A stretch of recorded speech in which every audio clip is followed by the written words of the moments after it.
Hello and welcome everybody in the second part of this amazing day when we welcome our guests from Iceland, Norway, Slovakia and the Czech Republic here in one room to discuss the conditions of and working environment of the translators, of literary but not only literary translators. And this panel we'll have, because it's after lunch, so you have to be extra, how say it, amusing, guys. We have to put a little bit more energy in it to not to sleep, but there is still a lot of coffee there, so you are always welcome to energize yourself. So I'm very glad I can welcome here special guests. First one will be Miroslav Pošta, who will speak a little bit of current situation in AVT in the Czech Republic. So, Mirko, the floor is yours. Thank you. Hello, everyone. Can you hear me good? It works. Okay, so my task is to say a couple of words about the situation in audio-visual translation in the Czech Republic. In many ways, it's similar to the situation in the other countries, including the Nordics. In some ways, it's quite specific. And at the same time, it's quite different from the situation in Slovakia, for example. So, yeah, if you can start up the presentation, yeah, and I will be able to move it. Thank you. Right. So, first of all, I should say that the Czech Republic is traditionally a dubbing country, unlike the Nordic countries, for example. So, therefore, in the past, subtitlers were few and far between, which has changed recently because there has been a major boom in the demand for subtitlers, and there have been several waves. First of them probably was when Netflix came to the Czech market, and the consecutive waves are the result of the other streaming companies coming to the Czech market. This has had good and bad outcomes or results. The good thing is that this has brought a kind of professionalization in the subtitling industry. The bad thing is that it has resulted in some poor quality in subtitling, but mostly I would say that it's been the result of poor recruitment, poor training and talent management, rather than of the fact that there haven't been so many subtitlers. Another point is that few audiovisual translators seem to be willing to join the professional associations, and fewer still are willing or able to be active players. So this is quite a challenge for us as well. Now, there have been a lot of passionate amateurs on the market, and even professional translators willing to work for peanuts. It is let me just illustrate the situation by saying that in fan subbing, that is in amateur subtitling, Czech is number 7 in the world when it comes to the popularity of this activity. It's the 7th largest language when it comes to amateur subtitling. So you imagine that when there are so many people willing to do the work as amateurs, there will definitely be a lot of people willing to work for low rates as well. And the thing is that many amateurs are entering the market who lack training and experience and who fail to uphold the existing standards. So there's a huge fight for us on the home front. Let me say a few more things about the home front. First of all, what we used to take for granted has now been being challenged. I'm talking about quality and certain rules that we've been tacitly following in the past. One of them is, for example, that it's been in literature, it's been mostly a taboo to translate from a third language via a pivot language. I mean, for example, translating from Norwegian through an English translation. This has been challenged a lot in subtitling. It's, in other words, it's done routinely, and it's basically the standard way of working. Another point is that many of the newbie translators, and there are of course lots of them because the demand is so high, they aren't really aware of the general quality norms and standards and the rules of the art of translation, which is also a very important book on translating, published many years ago and still valid today in this country. I would say that technical aspects of subtitling are less of a problem because people can learn quite quickly how to do the timing and everything, but it's more difficult, I would say, for the newbies to learn the tricks of the trade. I mean, in general, when it comes to translating. Okay, the willingness to translate from third languages via English, I've covered that already. Therefore, there is an important role for universities and professional organizations to play, to raise awareness among the newbies and to train them. I would also say that reviewers and reviews are badly needed because I think it could help a lot if good translations were praised and poor translations were criticized. So far I have never ever read a review of subtitles. I've read some reviews of dubbing. Many years ago, a national weekly, a national daily, Mladá fronta Dnes, used to publish small reviews of dubbing, of Czech dubbing, but it's a long time ago.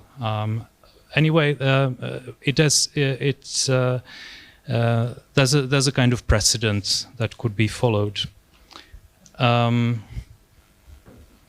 Now, about the conditions in more general, there are basically two markets. There's the domestic market and the international market, and very often there are different rates on these two markets. The diversity of the rates is huge, even within each market. There's a big difference between working for festivals and working for companies. I mean, translating, for example, commercials and training videos and so on and so forth. Generally, I would say that the rates are quite low, which is a general challenge everywhere in the world, I would say, in our industry. But what we need is surveys to chart the waters, really to know what exactly the situation is. Of course, we are facing difficulties in other aspects as well. Often the turnaround times are very short, especially on the international markets, this is much better on the domestic market, but on the international market, very often you have to do a 50-minute episode, for example, in 2 days. And I think, in my opinion, it's very important for the subtitlers to be in touch, to have a conversation among them, just to make sure everyone is on the same page, to make sure that people simply turn down jobs when the conditions are not adequate. Now, what can we do about this? Because on the one hand, it's a beautiful kind of work to do audiovisual translation, but as we have seen, there are a lot of challenges. Now, unfortunately, we are not allowed by Czech or EU legislation to publish recommended rates. I don't know about the situation in Norway and Iceland, but unfortunately, this is the rule in the EU in general. However, some countries have a kind of exception. The Czech Republic does not. So, in other words, our associations cannot publish recommended minimum rates, although things may change in the EU, and although trade unions can recommend minimum rates for their members, but not for the general. I mean, they cannot be published. They cannot be published for anyone on the market who is not, even for those, I mean, who are not members of a trade union. As far as the copyright-related issues are concerned, domestically, the situation is very good. The authors are usually credited, and they do get royalties from terrestrial TV broadcasting. I mean, on the main terrestrial TV channels, but not from streaming services, which is common in France, for example. I think it's probably the only country in the EU or anywhere where you can get royalties from content on streaming platforms, which is something we should, I believe, fight for. And there's a kind of challenge in taxation as well. It's ironic, in my opinion, that taxes for creative translation are in fact higher than taxes for commercial translation or technical translation, because we can deduct less for creative for any kind of creative translation. So basically, creative translation is taxed more than any other translation, and I think it's a topic to be maybe picked up by the associations for the future. Now, in the Czech Republic, we don't have any specialized association of audiovisual translators, but in our association, JTP, or the Czech Union of Translators and Interpreters, we have a lot of members who are subtitlers, and we started a kind of working group for audiovisual translation.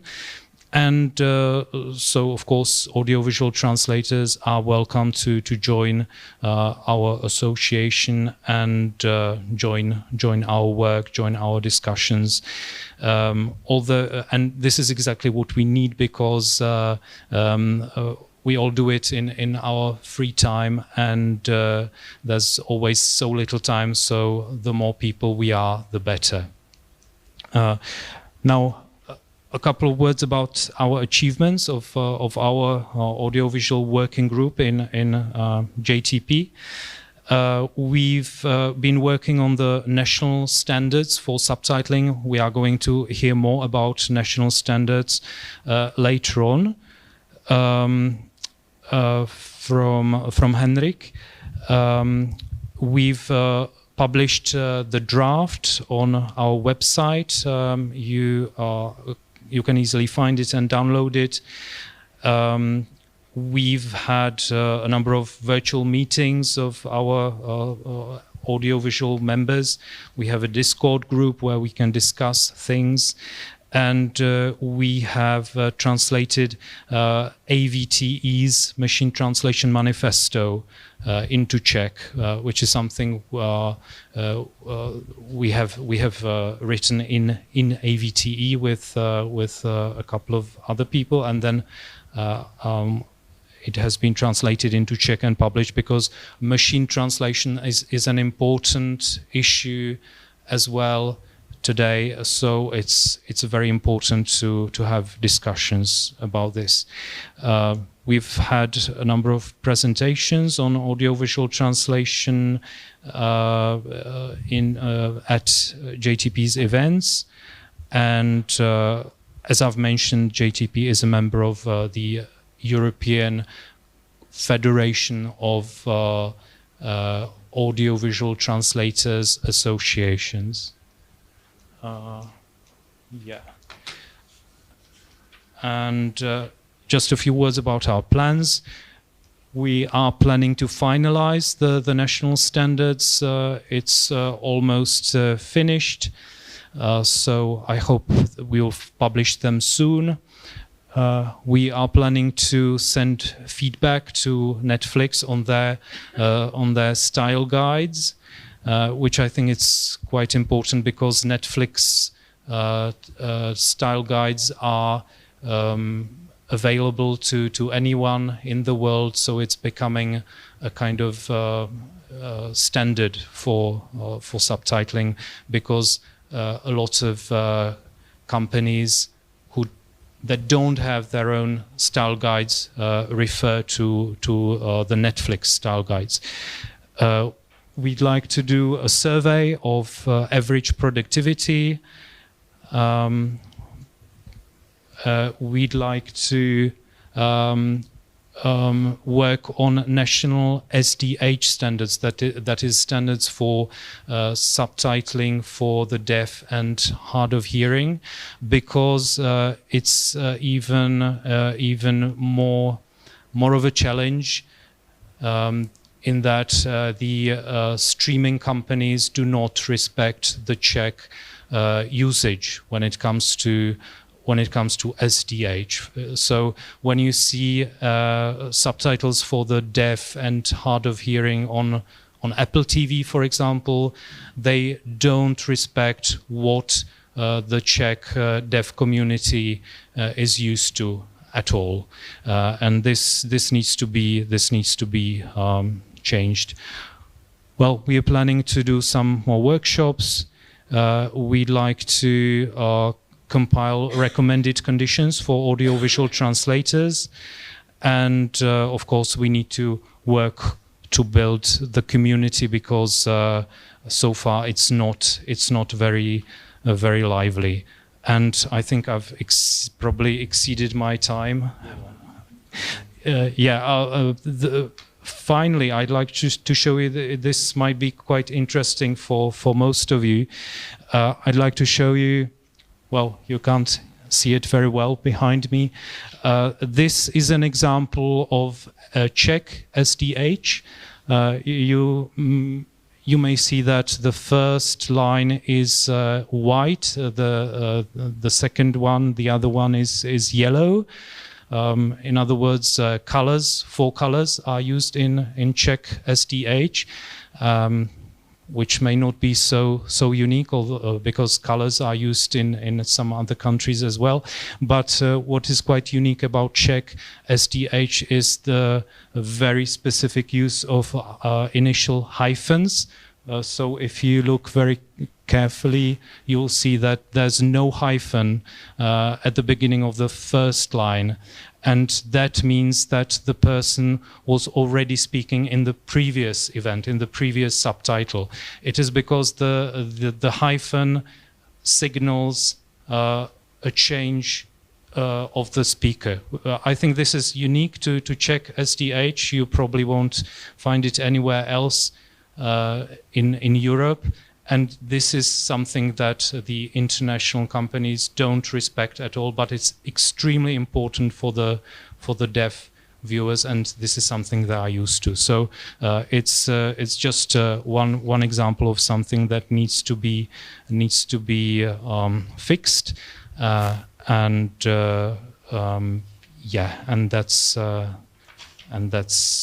that's it. That's it from me. Thank you.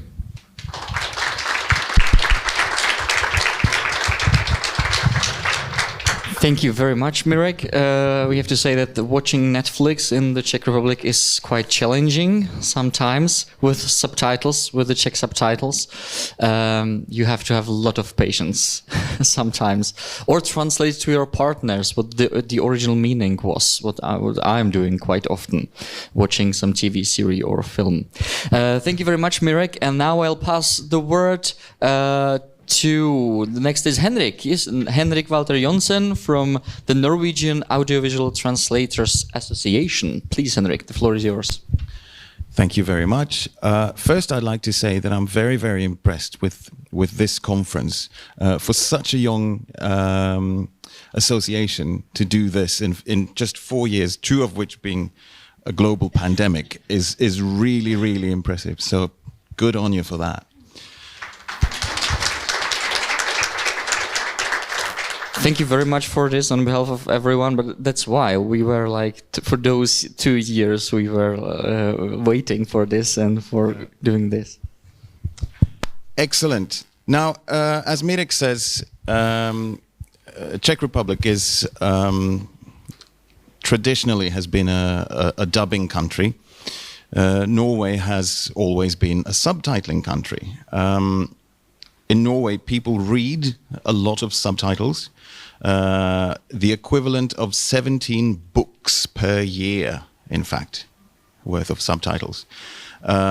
So it's very important that they have high quality.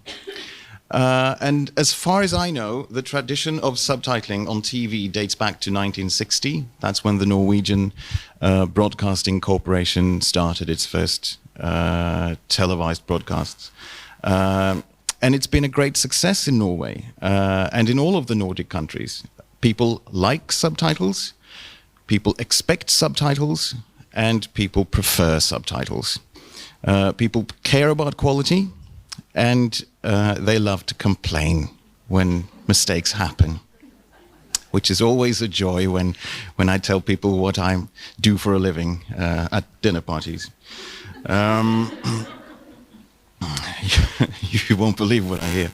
Now, a few years ago, more like 15 now, we started to see an increase of international broadcasters and streaming services entering the Norwegian market. And although they did provide subtitles, many of them were not following the traditional rules for subtitling in Norway. They were not doing it the way we were used to, much to our amusement. So what I mean by that is, for instance, the placement of the subtitles was wrong. Sometimes they would put the subtitle on top of the screen. Sometimes they would use colors. Sometimes the subtitles wouldn't stay on screen long enough for us to be able to read what was written there.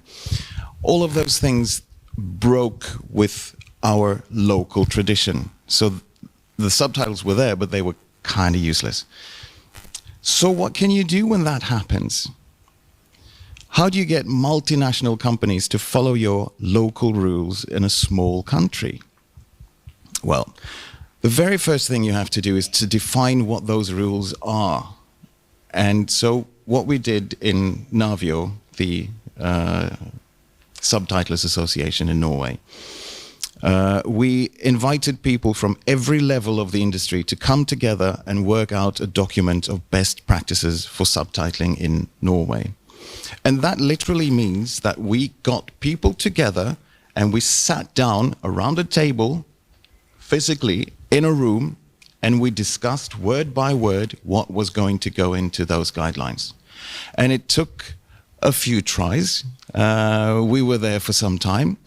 It took about a year, but then at the end of it, we had a complete product that everyone could agree on. The participants were the public broadcaster, which is NRK.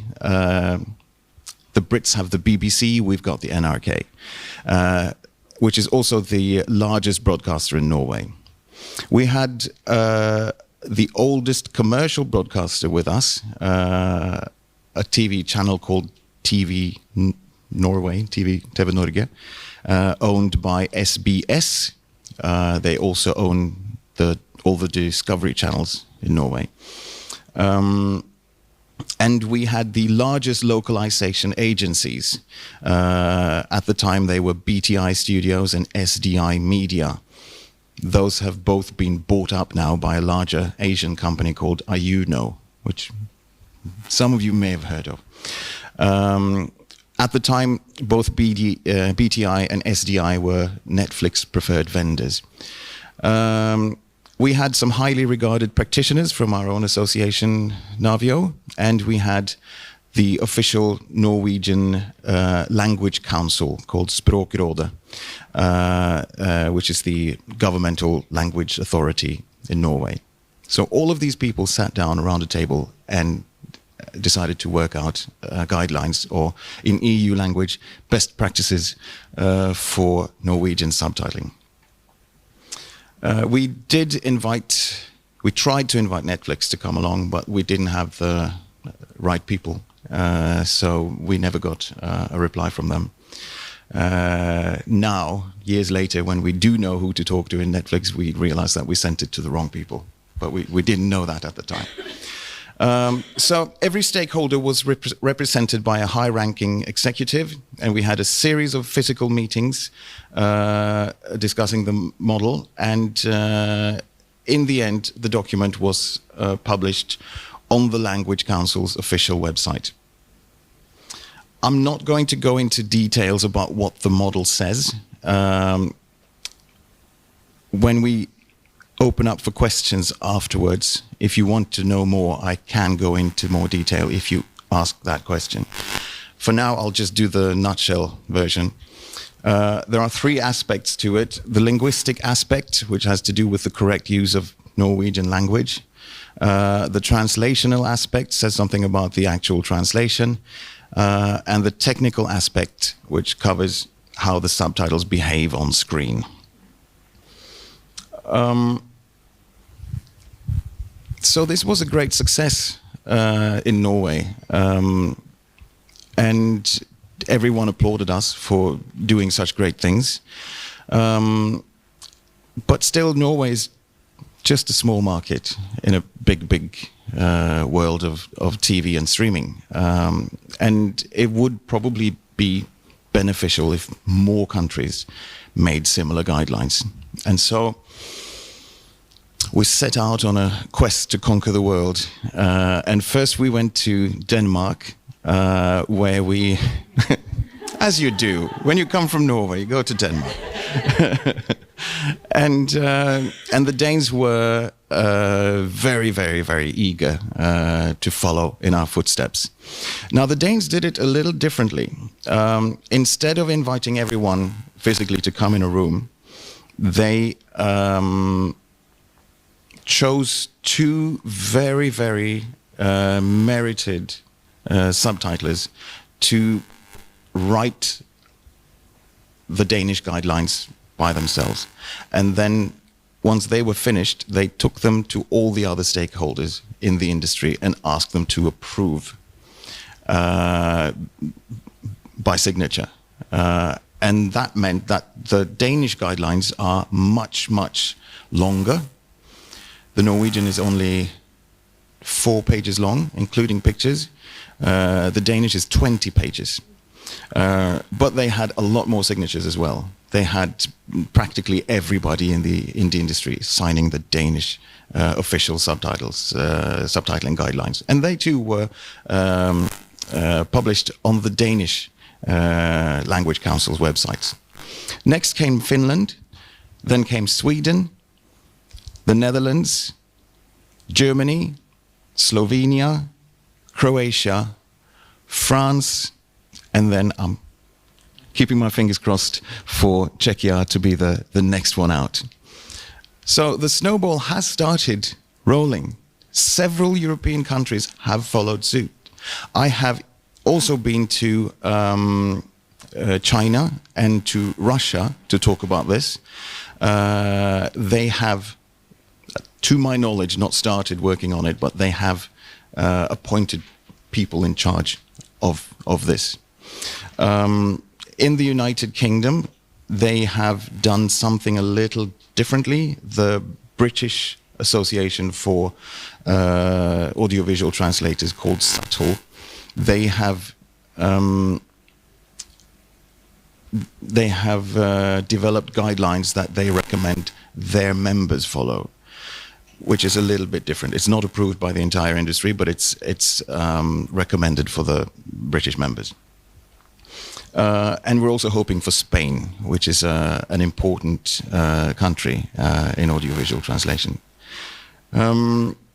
So, what can we do with them? So what? We've got subtitling guidelines. Now what? Well, now we talk to Netflix, now that we know who to talk to. And in 2018, we had the first meeting with Netflix executives. It was a physical meeting in Berlin. And we decided to have semi-annual meetings with their localization team. So every 6 months or so, we talked about subtitling and in particular their style guides. They tend to have a style guide for every language. Translators who work for Netflix very often think that the style guides are set in stone, but they are in fact not. Netflix is willing to listen to reason, but you have to have a good reason for them to want to listen to you and to change their style guides. But it is possible, and so that's where we are at the moment. They are willing to listen. They're willing to negotiate. They're willing to talk to us, and our goal is for Netflix to start following the local guidelines for subtitling, because, as Mirek says, the idea in the industry these days is that if it's good enough for Netflix, it's good enough for us. They're market leaders, and what they do really matters. But, yes, Netflix is important, but it's not the only shark in the tank. It's we've got others as well. Me personally, I had a meeting with the BBC 2 years ago, where I told them that the subtitling on their they have a channel called BBC. Is it called BBC Brit nowadays? It used to be BBC Entertainment. Basically, it's stuff from the BBC that they recycle. It's got things like Top Gear and the Graham Norton Show and Pointless, British game shows. And the subtitling was appalling. And I told them that. I can't remember his name right now off the top of my head, but he's a Scotsman. And I told him that, and I said, "Are you aware that there are national guidelines for Norwegian subtitling?" He was not aware. But the next day, their language provider sent out a memo to all of their translators where it said that, please, when you're subtitling for BBC, make sure to follow the Norwegian guidelines. So this is pretty good. We've also been meeting up with EBU, which is the European, it's like an organization for national broadcasters in every European country. where we want to at least keep them informed of the work that's being done. I think that's all I would like to say on the topic for now.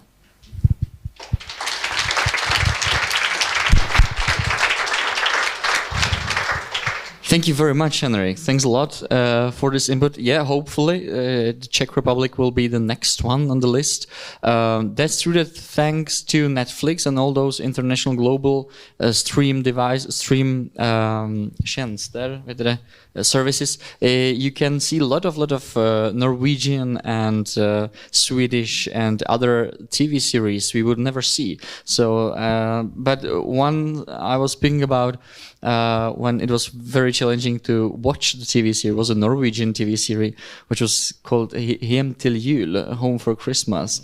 Very easygoing but very nice one, Christmas thing, but the subtitles were very tough to follow, as to say. So thank you very much, Henrik. And now I'll pass floor to the third man in this panel, Finn Røsland, from the same organization as Henrik from NAViO. So please, the floor is yours. Thank you. Hello.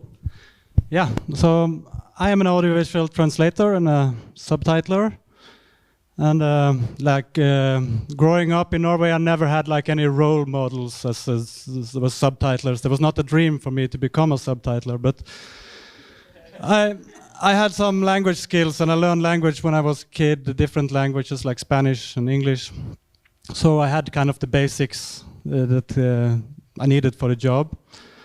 But I like to travel, and I liked more to travel than to go to university, so I did not get really much degrees. I got the bachelor degrees in literature, and I worked in the health sector as an assistant, and was kind of, it was okay for me, but it was not my dream job. My dream was to have a job that I could have and travel with, like the one I have now, kind of. So 9 years ago I was lucky, and by coincidence I met a very seasoned subtitler, and she encouraged me to apply to become a subtitler myself for the Norwegian state broadcaster NRK that he told about, mentioned here. So I applied for this, and I was lucky because I had the language combinations that they really needed. In Norway we have two written languages for simplicity's sake. We have the bokmål, which is the most common one that they write in the cities where like Henrik come from, and we have like a nynorsk, which is called the New Norwegian, but which is based on the Old Norwegian, kind of the dialects that we speak in places like where I come from, the village outside of the cities. And so I was quite good at writing nynorsk, and I knew how to translate from Spanish. I had some like study literature. I learned a little bit about how to translate, how the theory of translating as well, so it was not totally new for me. But NRK, there's a really serious, they take subtitling serious, and they have been doing this since the 60s, and since the days when people had to go and get the cassette and bring it, and there's a lot of difficulties that we don't have these days when it came to subtitling. So in NRK they gave me a training. They teach me how they want to have the subtitles. They gave me like months. I could like work, and I didn't get a lot of payment, and I had to buy my own equipment, like my own computer and my own subtitling program. That's the subtitling program cost like 1,600 euros, and it's quite expensive to get started, but once you get started it pays off, you know. So yeah, so in the NRK is the most viewed television channel in Norway. It's like the BBC of Norway. It's publicly funded and has no commercial breaks. And it has takes the responsibility to provide good and readable subtitles to the Norwegian people seriously.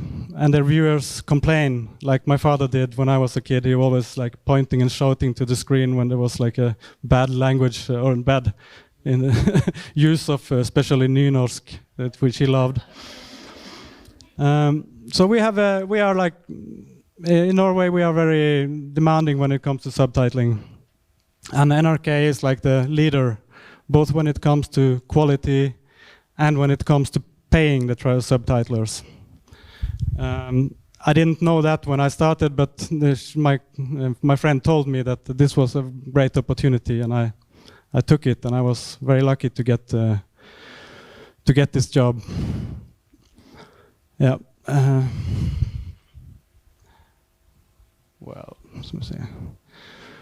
Well, I think everybody can agree that making good subtitles, it requires skills, and a lot of skills, not only in the language section but also technical stuff. You need to compress the stuff, you need to make sure that people can read it. Not only you need to make accurate translations, but it has to be short enough for the people to be able to read it in the time it takes before the next guy starts speaking. So it's really complex translator work. So my little talk here is called "The Two Types of Subtitling," and it's kind of it's not that there is only two types of subtitling, but what I experience is that there are kind of two extremes, and there's very different things. Because one of them, it focuses on the readability, the compression, on a good translation. And for simplicity's sake, I call this a serious subtitling, like the one provided by NRK. The other one focuses on making money out of the public's need for translations, and is dominated by large corporations that buy and sell subtitling in bulk. This one I call dubious subtitling.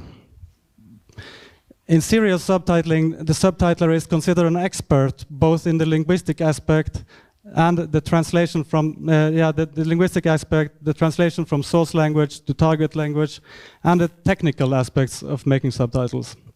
The subtitler is given the necessary time and liberty to do a good job by a serious customer that does its own quality control before publishing. Much like in the book business, where readers of books don't tolerate to read bad books, good books that are translated poorly. They don't like to read poor language. If you spend several days reading a book, you don't do that if the book is poorly written, so you put it aside and read something else. And in subtitling, everything goes much faster, so if you first start to watch a movie, you probably finish it, even if it's badly subtitled. Sometimes you don't, but yeah. So in dubious, in the serious subtitling, the subtitler is considered an expert, yeah, and is also retaining the copyrights of their translations, and much like other translators. So like in Norway. In NAViO, we are a lot of members that translate for NRK, and there's a lot of more members that translate for the agencies. And we that translate for NRK, we retain our copyrights, but many of our other members, they don't have their copyrights. So the funding for our organization comes a lot from the NRK subtitlers, because we keep the copyrights, and a lot of this money comes back to the organization. But in the dubious subtitling, there can be subtitlers like serious experts. A lot of them are experts, and a lot of them are really good, but they're not given the necessary time or liberty to do a good job. The dubious customers that care little about quality, they buy cheap subtitles from dubious subtitling agencies. The dubious subtitling agencies focus on making translations that are good enough for the dubious customer not to complain, and cheap enough to make a lot of money for their shareholders.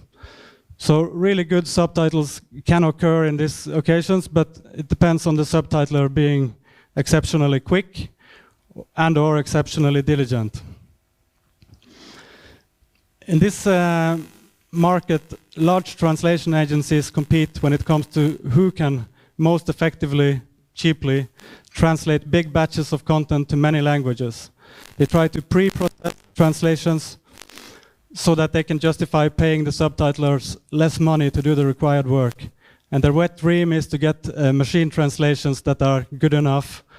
So so you can think about it like a race to the bottom, where the translator is kind of an unwelcome actor. They want to get rid of us, the experts, and just get machine translations and a little bit of quality control in the end, and that's it. So I was very lucky to start directly for NRK, because they have a tradition of providing good subtitles and focusing on the reading speed and compression aspect of subtitling. And I almost always do the translations from the source language, the original language, to the target language, which is Norwegian.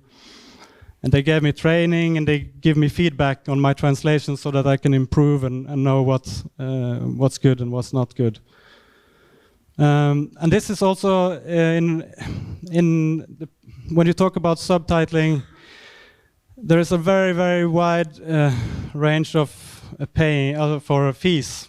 They pay us for minute of translation, minute of video. And in NRK now we have like 23 euros per minute. And the standard among the rest of the agencies is between 5 and 10 euros. So it's really, really, really big difference. And NRK also has, NRK require us to compress more and be more, work harder for this money as well. So you cannot say that I earn the double of the other ones. It's more like I get the time to do the job really good, like somebody that translates a book. You know, you need to work fast to get money, but you really also need to make a good translation so that people will want to read the book. And yeah. So, it's basically what I wanted to say. It's the subtitling market is very different, and you get good subtitles and bad subtitles, and you get what you pay for, kind of. Yeah. Thank you very much.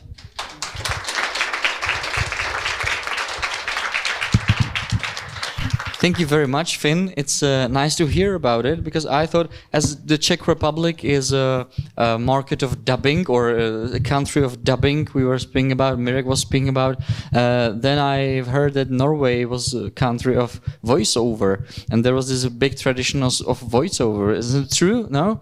Because I saw once, even in Norway, I saw this, our like beloved movie, 3 Wishes for Cinderella. Is the only one? Ah, okay. Now you see, really, and and by a man. So you see the Cinderella's thing there, and seeing like Jurashku, which is her horse, and there's a Jurashek, come. This like man voice over it. But I thought that this was a tradition in Norway, isn't it? Now that's not true. Okay, in Poland it definitely was. And it still is. So good to hear that you are doing this. Like that, the subtitle is the main how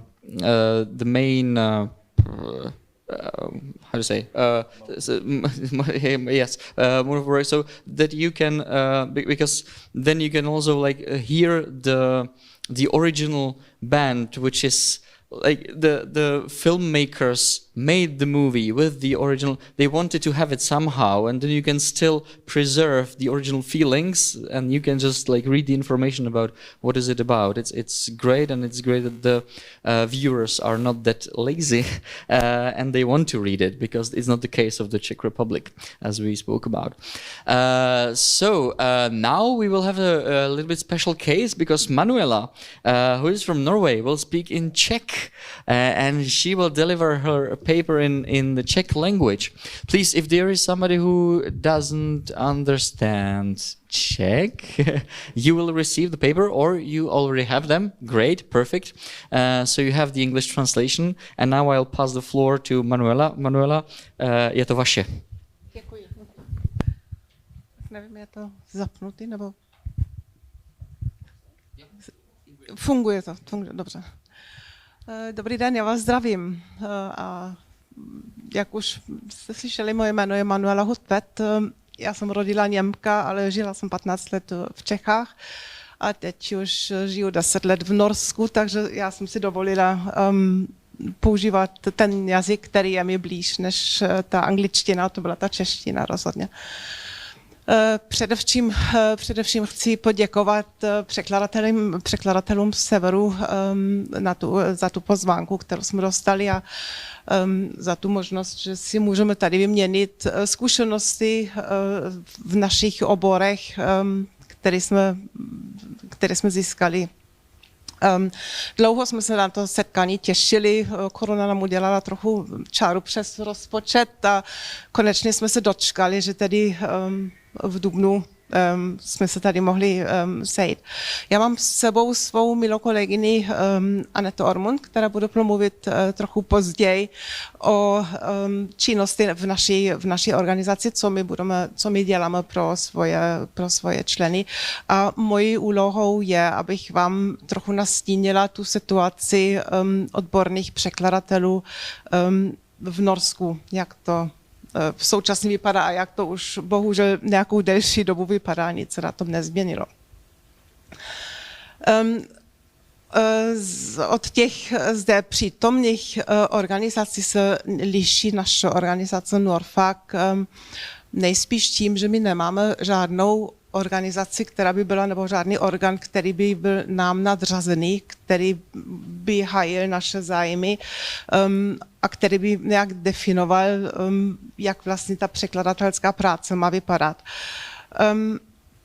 To má jisté nevýhody a nakonec ty nevýhody, že každý tak nějak jako pracoval pro sebe a žádné zastřešení nefungovalo, vedlo nakonec k tomu, že se menší skupina překladatelů se rozhodla v roce 2012 složit tu naši organizaci a trochu jsme se tedy rozrůstli naštěstí a tím teda ta naše organizace teda vznikla a máme tedy, nebo jak bych to řekla teďka, překladatelů odborných překladů. Zatím jsme tady hodně slyšeli o literárních překladech a tak my se zabýváme odbornými překlady, které jdou ven na trh, vlastně jsou to komerční překlady. A tudíž to vlastně je i důvod, proč nemáme žádnou nadřazenou organizaci, protože my pracujeme pro komerční sektor, kde ta vyšší organizace jaksi neexistuje prostě. A jak se stát překladatelům, už jsme tady taky trochu slyšeli, že v literárním oboru jako literární překladatelství se v Norsku jaksi nevyučuje. Na tom odborném překladatelství to vypadá trochu jinak, v tom odborném překladatelství to vypadá trochu jinak. Tam máme jednou univerzita, která je tedy na jihu Norsku v Kristiansandu, která má obor překladatelství, odborné překladatelství. Dříve tam procházeli studenty angličtiny nebo anglických budoucích nastávajících překladatelů anglických, francouzských, německých. Nejsem si jistá teďka s tou španělštinou, jestli tam byla taky, ale nakonec se to smrsklo na tu angličtinu. Dneska už je tam teda jenom na bakalářské úrovni, už je tam jenom teda ta angličtina, která lze studovat. A od loňského roku zavedla tato univerzita magisterský studium s alternujícími jazyky, to znamená, že každý rok tam bude, doufejme teda, že se to nějak jako ukotví, bude se vyhlásit nebo nabízet jiný jazyk. A jenom na okraj chci říct, že tlumočnictví se zase vyučuje úplně jinde, to se dělá v Oslu, ta má na starost tedy výuku těch tlumočníků, takže to není tak, jak to známe tady z Čech, že to je překladatelství a tlumočnictví pod jednou střechou. V Norsku jsou to dvě školy, které se s tím zabývají. Pak máme tu vysokou školu ekonomickou v Bergenu, která nenabízí žádný studium toho překladatelství, ale může se tam skládat zkouška z odborných překladů a pokud někdo někdo obstal tedy v té zkoušce, tak má jakousi vstupenku do takového seznamu odborných překladatelů, něco, co by se tady dalo přiblížit těm soudním překladatelům. Pak, jestli jste teda tu zkoušku úspěšně složili, tak můžete se registrovat na ministerstvu a musíte se pak i hlásit u těch soudů a dostanete teda to razítko, nebo si můžete objednat a používat pak to razítko a provést tedy odborné překlady, ověřené překlady.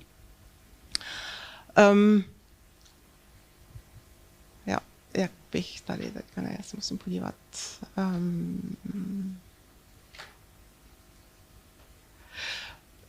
Ta vysoká škola odborná, ta vysoká škola ekonomická však nemá jiný další vyučování nebo nemá další kvalifikaci, nabízí další kvalifikaci než jenom tu zkoušku. Ještě tam je roční nástavbový studium v tom překladu odborných textů, ale dál vlastně není možnost se účastnit nějakých kurzů nebo nějakého dalšího školení, prohloubení znalostí v oboru toho překladatelství. Co se týče těch platebních podmínek, tak se potýkáme často s problémem, že překladatelské agentury, a to jsou naše největší zákazníci, agentury teda, že nechtějí úplně tak jako platit to, co my si představujeme. A často kladou teda i velké nároky. Chtějí, abychom tu svou činnost pojistili vysokou částkou, aby oni prostě v případě, že teda s tím překladem by nebyli spokojeni a byla by z toho nějaká větší věc, aby prostě tu svoji odpovědnost převalili na toho tlumočníka, na toho překladatele a překladatel pak v nejhorším případě teda musel hradit tu částku. A pokud někdo není pojištěný nebo nemá to pojištění, který by tohle teda pokrylo, tak to může být snadno být řebíkem do rakve začínajícího překladatele nebo i zkušeného překladatele, protože jako živnostník ručíte vlastním celým svým majetkem. A ještě teda k té zkoušce, k té překladatelské zkoušce na té vysoké škole ekonomické, chci říct, že tam říká se, že asi 20% udělá úspěšně tu zkoušku a 80% tam propadá. Máte tam možnost jako tu zkoušku dělat několikrát, ale ze zkušenosti je to tak, že jenom 20% tu zkoušku teda obstojí a zbytek se buď pustí do druhého kola, nebo to vzdá, nechá toho.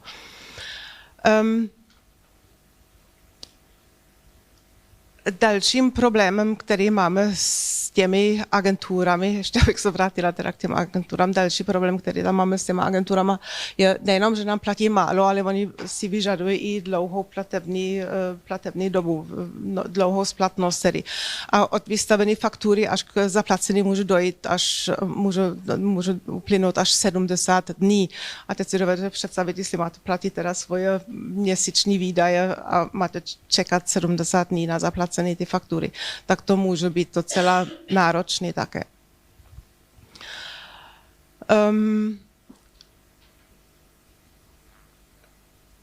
Co bych dál jako řekla? Dalším problémem je tedy že se od nás žádá taky, že musíme pracovat čím dál tím rychlejší, to jsme tady už slyšeli z jiných organizací, čím dál tím rychlejší, ale pořád teda stejně přesně a stejně kvalitní, což za málo peněz, za nízký plat, za nízkou odměnu. Nemusím dlouho říct, že to je špatný, že to moc jako nevychází, že to že dobrý překlad si žádá svůj čas a za ten, co musí tedy i platit, tak abychom z toho jako i nějak žili a naším úkolem je tedy, abychom prostě prosadili ty svoje nároky a žádali tedy realistické ceny, což se to dost často jako taky nepodaří, protože když to neděláme my za tu cenu, kterou my žádáme, tak se ta agentura obrátí na někoho levnějšího a ta globalizace to dělala možně, že jenom poslat e-mailem do jiných zemí, do nějaké zemí, kde platí teda mnohem menší částky. Není už takový problém v dnešní době a pak je tam i dalších překladatelů, nebo takzvaných překladatelů, kteří si tu práci těch překladatelů romantizují tím, že umí druhý jazyk a myslí si, že se na to skočí, že umím ty dva jazyky, mám ten jeden a ten druhý jsem se naučila. Tak proč bych nepřekládala, pak si neuvědomuju, že vlastně k tomu je zapotřebí mnohem víc, než jenom umět ty dva jazyky. A takový překladatel nám samozřejmě jako profesionální překladatel pokazí pověst a pokazí nám taky vlastně naši snahu o získání vyšší částku za tu poctivě odvedenou práci, kterou my dodáváme.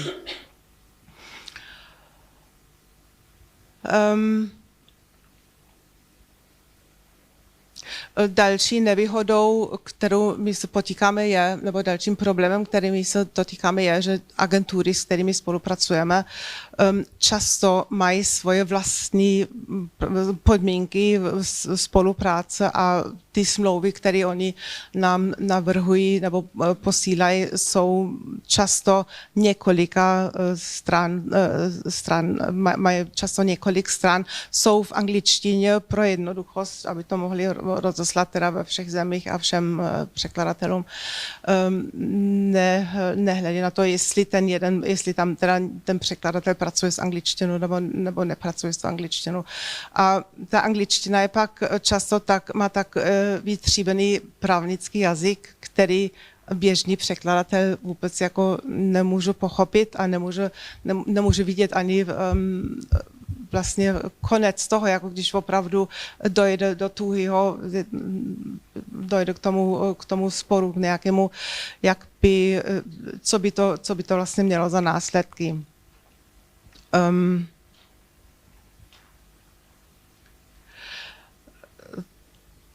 Tlak na cenu, tlak na pracovní tempo a na kvalitu, to jsem vlastně už říkala, že tou globalizací ten tlak jako růstá enormním způsobem na nás.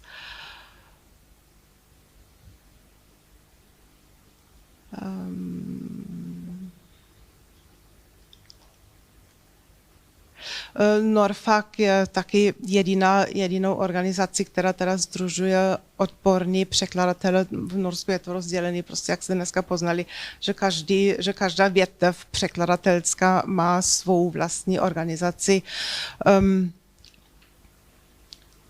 A NORFAG je tedy ta organizace, která se stará nebo která sdružuje, abych to řekla líp, která sdružuje tedy odborní překladatele.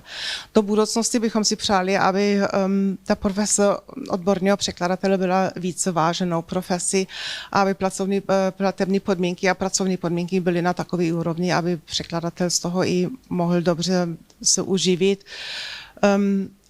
A závěrem bych chtěla říct, že s výjimkou těch posledních 2 let se každoročně na 1. máje shromažďuje norští překladatelé v Oslu a v centru Osla a demonstrují společně pro spravedlivé pracovní podmínky a dávají překladateli tvář. A tak se tomu děje i letos. A pro NORFAG je to naprosto rozhodující také, abychom měli ten blízký kontakt a ten dobrý kontakt, který my máme v Norsku s ostatními organizacemi, abychom v tom i pokračovali a vyměnili si své názory a těšíme se na lepší časy a děkuji za pozornost.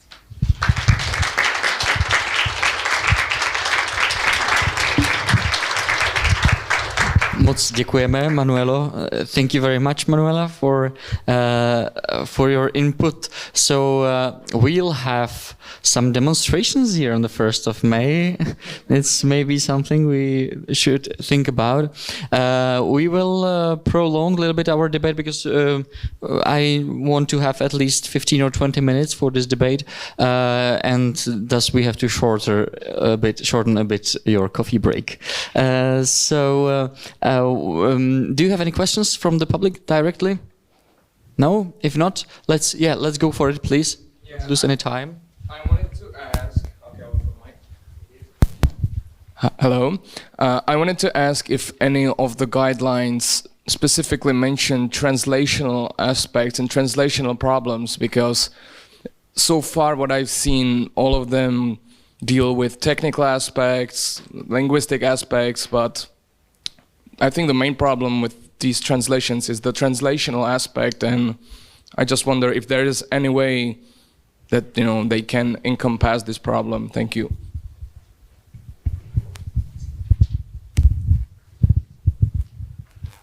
I can only tell you what the Norwegian one says, but that covers a third of everything. So the nutshell version that I have brought with me from another talk I've given about this, which went into more detail, is that the subtitles should give an accurate and concise translation of what's being said.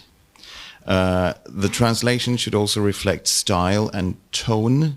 So, for instance, if you are subtitling Downton Abbey, you don't use the kind of language that kids in the street would use nowadays. You try to follow the style and tone of what's being shown.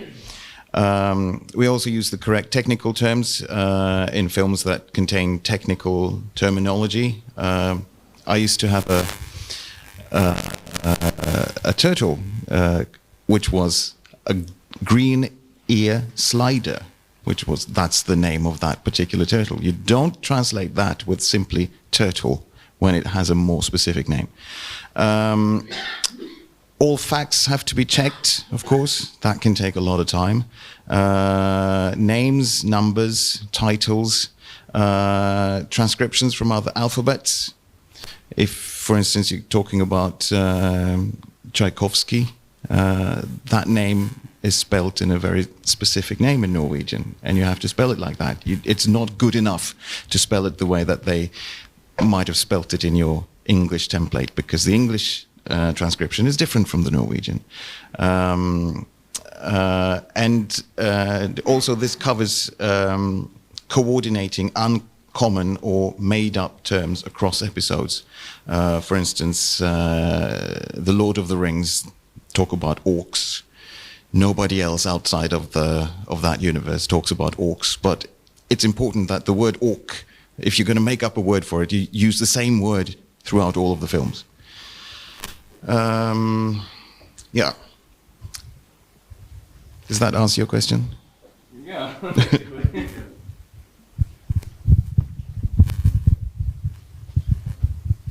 Do you think this would be doable also here for the Czech Republic? Well, I think that it would be very difficult to cover all the important aspects in a concise document.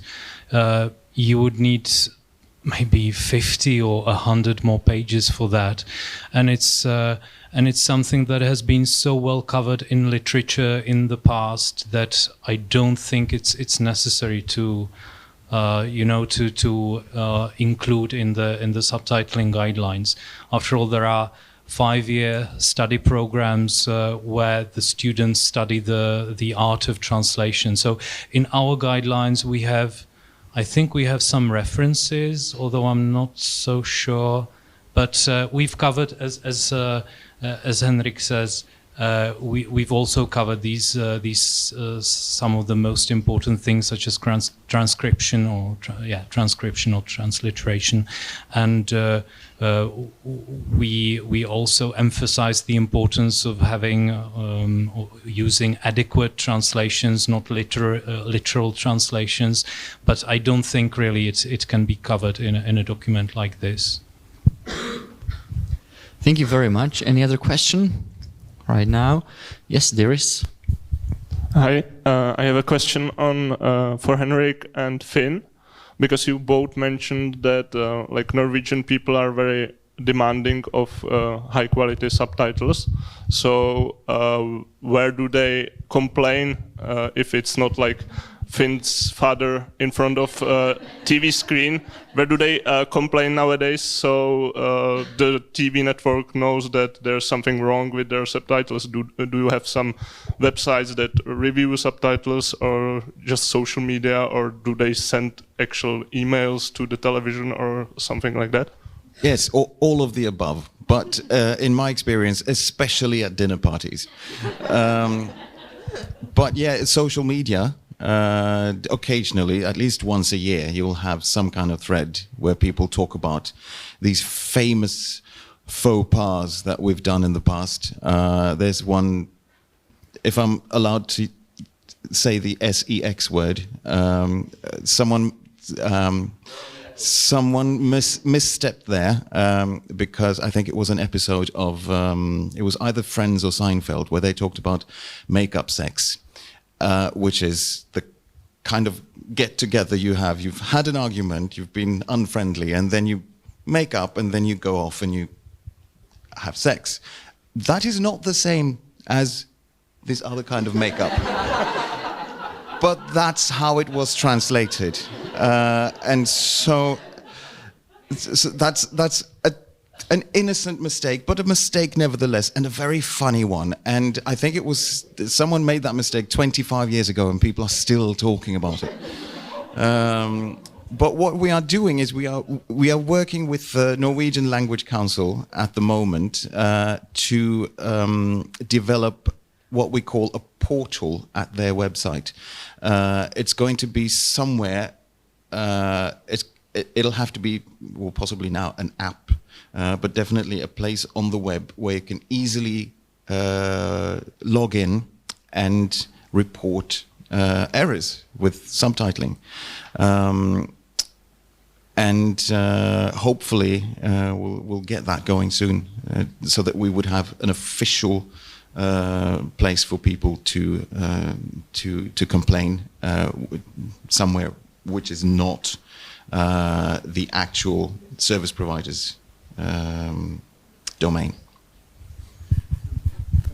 And I can add that this place to complain is not somewhere made for people to complain to about the subtitler. Henrik is a horrible subtitler or something like this.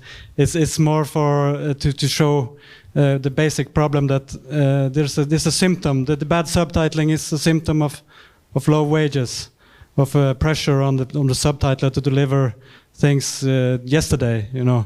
So it's more to be aware, to make people aware of this problem. Any other question? No. If not, I'll have one. You were speaking, Mirek, about those amateur translations and low rates in there.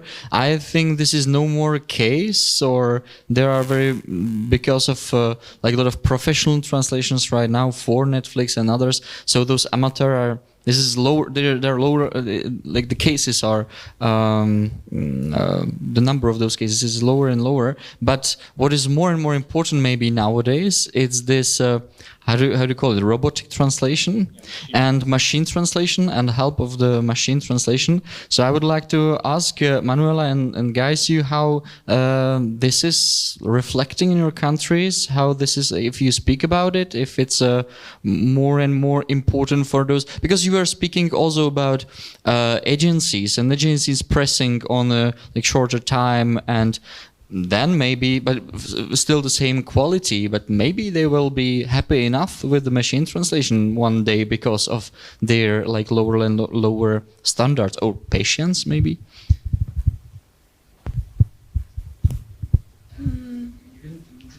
Můžu v češtině.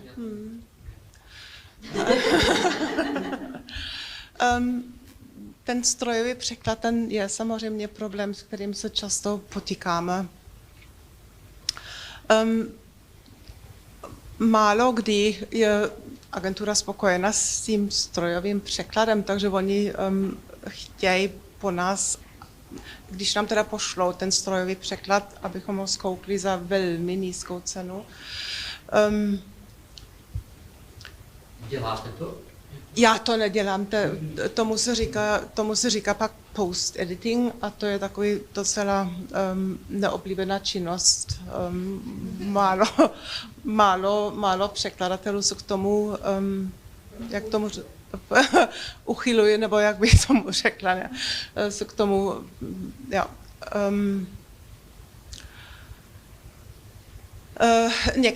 některé agentury nám pošlou taky překlad nebo dokumenty v Tradosu, kde to není takový ten klasický, to není ten klasický překlad, ten klasický strojový překlad, protože tam do toho Tradusu tam se objeví vlastně jenom to, co se do toho i zadává. Ale i tam jako jsou segmenty, které tam nejsou úplně správný a do kterých by pak ten překladatel rád zasáhl, ale nesmí nebo nemá, anebo když teda nevydrží, tak to udělá, ale nemá za to zaplaceno, protože to nebylo tedy v zadání.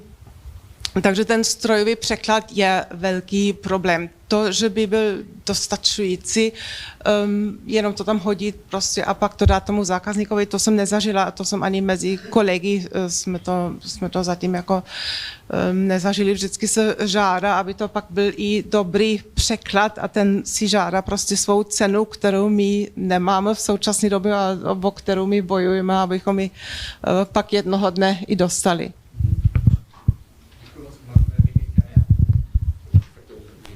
Yeah. Okay.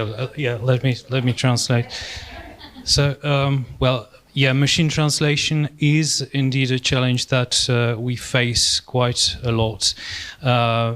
Also, it is because the agencies are rarely happy with the result of machine translation, and therefore they require what is called post-editing. It means that the translator goes through the output of the machine translation and fixes it.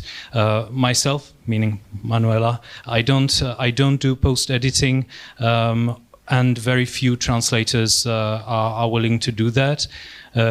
Another thing is that some agencies send documents in Trados, which does not include classic machine translation, but it includes segments which are pre-translated using a translation memory, and sometimes, or some of them are locked, and the translator is not expected to touch these segments, and sometimes they just feel they have to, they fix it, but in that case they are not paid for that work. So machine translation is indeed a major problem, and the general experience is that machine translation is itself, without any post editing, is not sufficient, and each and every time when good translation is required, post editing has to be done, and that requires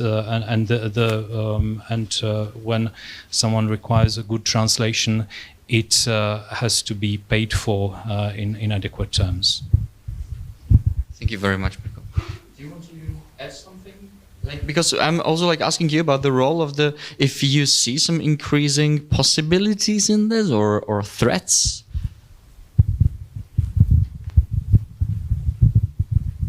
I think what we're most threatened or intimidated by is the idea that they're going to cut our rates again, because every time there's new technology being introduced, they're they've always cut our rates so far. That's one of the ways that they pay us less. The David Lee, which is the chairman of AUDIO SDI group, the now world's largest language service provider in subtitling, he has said that his goal is to eliminate the translator. And so that is a concern for us. And yet the very same company tried to introduce machine translation about some years ago, not that many years ago. They said, this is going to be so good for all of you. You're going to make so much money. You're going to work so fast. It's going to be such fun.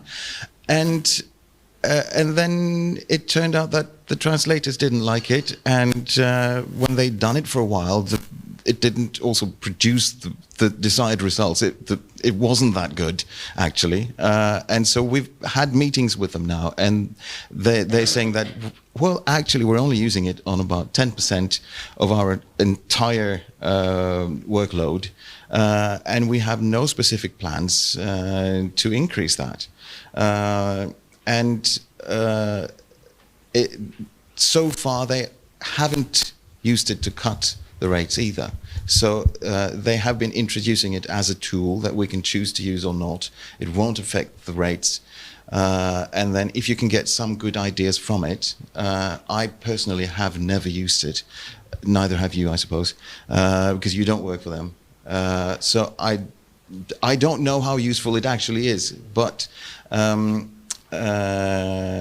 Jing Han, who is probably one of the world's most famous subtitlers. She works for SBS Australia.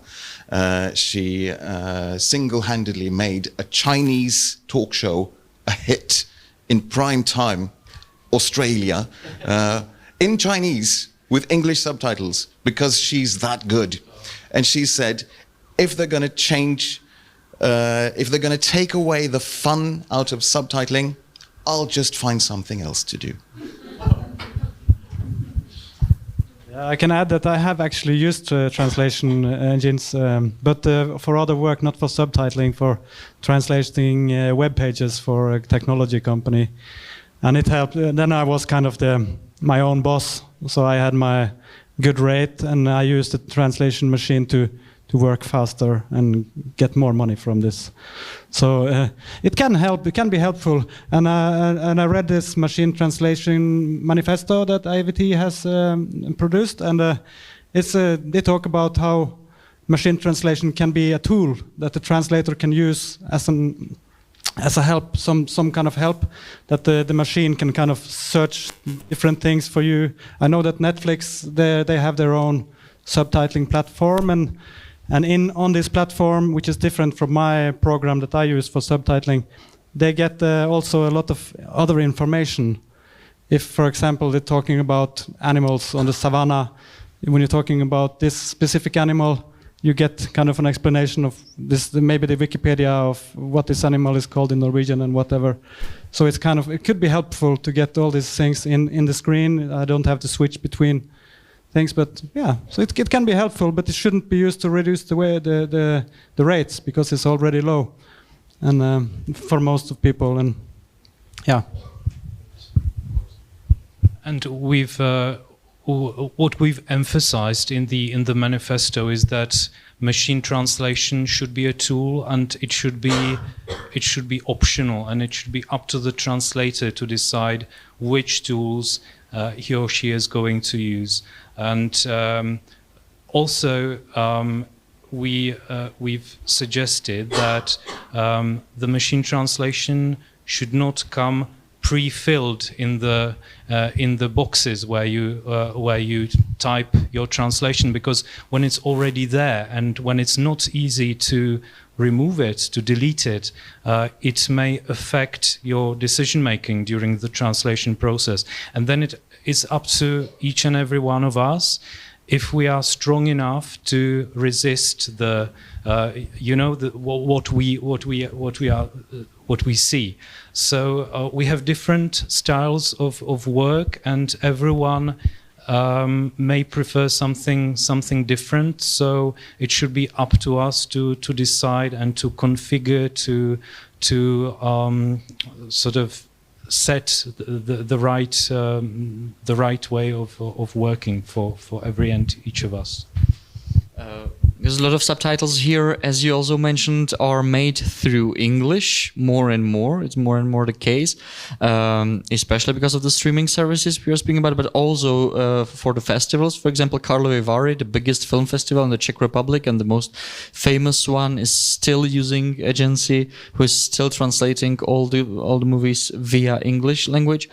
But have you ever seen, or have you ever heard about some thread that they would like to do it only through or only with the help with machines and use machine translation for subtitling, or this is not the case yet because the tools are not that developed?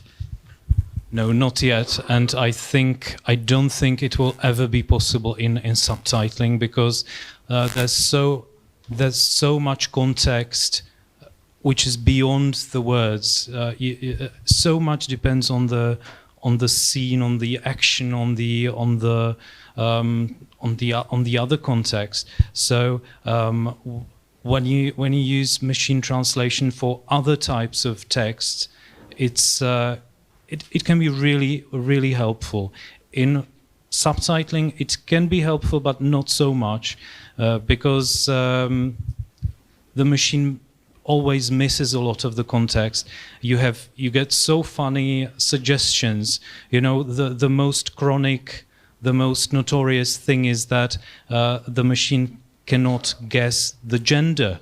So when translating from English into Czech, most of the time, or very often, the gender is totally wrong, and so that's an advantage for us, for subtitlers and audiovisual translators, that machine translation will hardly ever take over. I think we should add one thing there. And one thing we should add is that these companies also use us to train the machine. So they want us to train the machine so that the machine can take over our work, So it's kind of, we should try to avoid it. Yeah.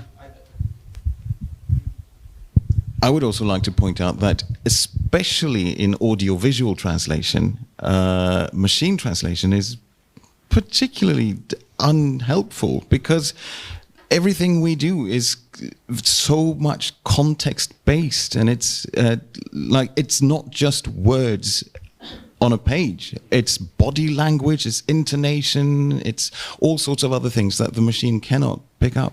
So, especially for audiovisual translation, I think machine translation is not gonna take away our job anytime soon.